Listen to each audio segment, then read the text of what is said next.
लंका विजय के पश्चात जब राम अयोध्या लौटे और राज तिलक हो गया तो एक दिन राज दरबार में महर्षि वशिष्ठ, विश्वामित्र, नारद तथा अन्य कई ऋषि धार्मिक विषयों पर विचार विमर्श के लिए पधारे। जब उसी प्रकार के विषयों पर चर्चा चल रही थी तो देवर्षि नारद ने एक प्रश्न उठाया कि नाम और नामी में श्रेष्ठ कौन है।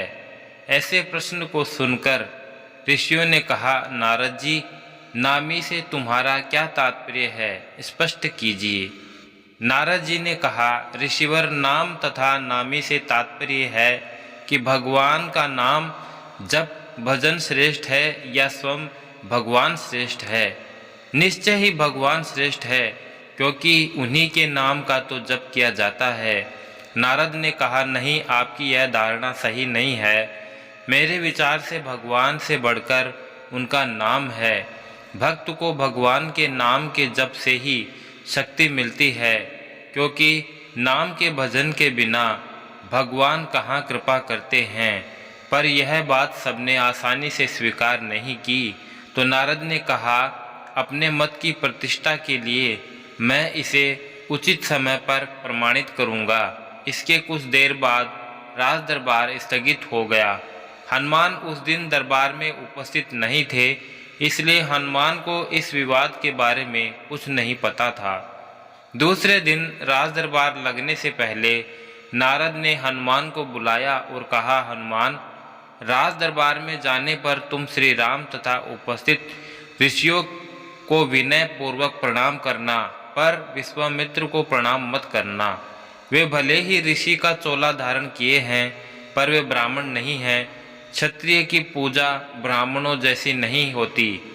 हनुमान ने सोचा, नारद देवताओं के ऋषि हैं, ठीक ही कह रहे होंगे, उनकी बात अवश्य माननी चाहिए।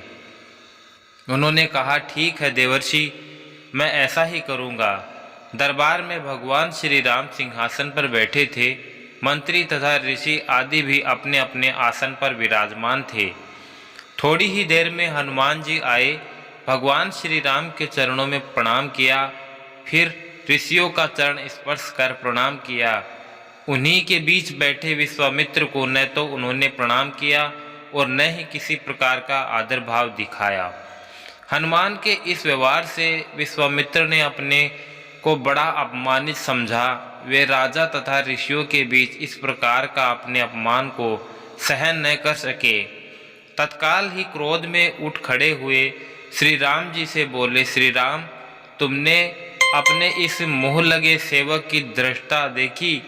भरे दरबार में इसने किस प्रकार मेरी उपेक्षा की तथा उद्धत भाव से मेरा अपमान किया। श्री राम ने कहा, गुरुदेव, शांत हो जाइए, मैं हनुमान से इस धृष्टता का कारण पूछूंगा।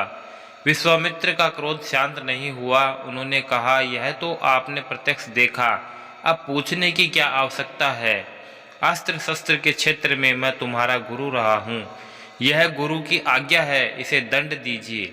नारद ने भी विश्वामित्र की हाँ में हाँ मिलाई तथा कहा, भगवान, विश्वामित्र ठीक कहते हैं, हनुमान ने इनका प्रत्यक्ष अपमान किया है, आपके उद्दंड सेवक को दंड मिलना चाहिए। नारद की बात सुनकर हनुमान असमंजस में पड़ गए।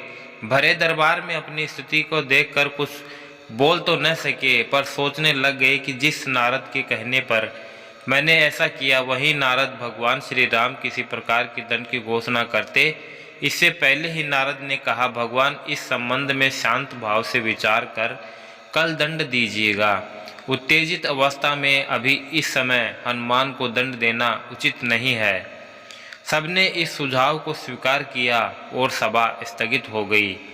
रात को हनुमान नारद के आश्रम में आए और कहा, देवर्षि, आप यह कौन सा खेल खेल रहे हैं। मेरा वध कराकर आपको भला क्या मिलेगा। मैंने तो जो कुछ अभिनय किया वह आपकी आज्ञा से ही किया था। नारद जी ने हंसकर कहा, हनुमान, निराश मत हो, चिंता मत करो। मेरे कहने से तुमने जो किया उसके लिए दिए जाने वाले दंड से तुम्हारा कुछ नहीं बिगड़ेगा। तुम्हें दंड मिलेगा, पर तुम्हारा बाल भी बांका नहीं होगा। मैं जैसा कहता हूँ बस वैसा ही कल करना। कल प्रातःकाल सूर्य तट पर ओम राम रामाय नमः इस मंत्र का जाप करते रहना। कोई कुछ कहे तुम कुछ मत सुनना, बस यह मंत्र प्रेम भाव से जपते रहना। प्रातः हुई, हनुमान जी स्नान कर सरयू तट पर खड़े होकर मंत्र का जाप करने लगे। दरबार लग जाने पर जब हनुमान दरबार में उपस्थित नहीं हुए तो श्री राम ने पूछा, हनुमान कहाँ है, अभी तक नहीं आए। विश्वामित्र ने कहा, आज आप दंड देने वाले थे, शायद इसलिए डर कर नहीं आया। नारद ने कहा, नहीं नहीं, मैंने अभी थोड़ी देर पहले सरयू तट पर उसे स्नान ध्यान करते हुए देखा है। भगवान राम ने यह हनुमान की एक और उदंडता है, हम स्वयं जाकर वहीं हनुमान को दंडित करेंगे। राम विश्वामित्र ऋषियों तथा मंत्रियों के साथ सरयू तट पर हनुमान को दंड देने के लिए पधारे। श्री राम ने अपने भक्त को बार बार करुणा भरी दृष्टि से देखते तथा सोचते कि अपने दुर्दिन के साथ ऐसे परम भक्त पर कैसे बाण चलाए। उधर गुरु विश्वामित्र के कोप का भी डर था, उन्हें सता रहा था। गुरु की मर्यादा की रक्षा के लिए उन्होंने हनुमान को दंड देने का निश्चय किया। श्री राम ने धनुष पर बाण चढ़ाए और हनुमान को लक्ष्य बनाकर बाण छोड़ दिए। अरे ये क्या, बाण तो हनुमान जी के शरीर से कुछ दूरी पहले ही रुक गया। राम बाण पर बाण मारते रहे पर एक भी बाण हनुमान के शरीर को नहीं छुआ।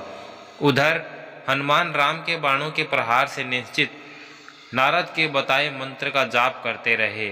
वह मंत्र जैसे हनुमान का कवच बन गया हो। यह देखकर श्री राम को बड़ा आश्चर्य हुआ, हनुमान में यह कैसी शक्ति आ गई है। उनके दंड का प्रयास व्यर्थ हो रहा था। विश्वामित्र को लग रहा था कि राम अपने भक्त को बचाने के लिए जानबूझकर इस तरह बाण चला रहे हैं कि उनको चोट न पहुँचे। अपने इस असफलता से विचलित होकर राम ने ब्रह्मास्त्र उठा लिया।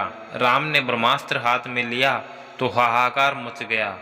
नारद ने कहा, ऋषिवर विश्वामित्र, हनुमान के अपराध को क्षमा करें। अगर राम का ब्रह्मास्त्र छूट गया तो सिर्फ हनुमान ही नहीं मरेंगे बल्कि सारे लोक में प्रलय मच जाएगा। ब्रह्मास्त्र से निकली ज्वाला देखकर विश्वामित्र भी डर गए। उन्होंने राम को रोकते हुए कहा, राम, ब्रह्मास्त्र को वापस तुणीर में रखिए। हनुमान के अविनय को मैंने क्षमा किया। इतना सुनते ही हनुमान को जैसे जीवन दान मिला हो।